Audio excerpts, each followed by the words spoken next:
At Thermarest, we design our pads for a life in the outdoors. Repairing your gear keeps it out of the landfill and on the trail for years to come.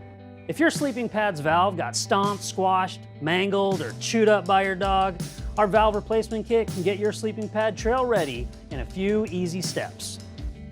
I'll be showing you how to use this kit on our X-Lite mattress, but this kit works for any self-inflating or Neo-Air mattress. Your valve repair kit includes a new valve and a tube of adhesive. To remove the broken valve, open it as far as you can. Using a pair of pliers, grab the valve cap at the base and hold the pad below the pliers. Pull away from the pad while twisting and pulling the valve straight out. Before installing the new valve, clean the valve seat thoroughly. Next, you'll want to squeeze a thin bead of adhesive around the perimeter of the barbed valve end. Carefully push and twist the valve into the mattress until it's fully seated into the valve opening. Be careful not to push too far into the base. Wipe away any extra adhesive and allow the new valve to cure for 3 hours.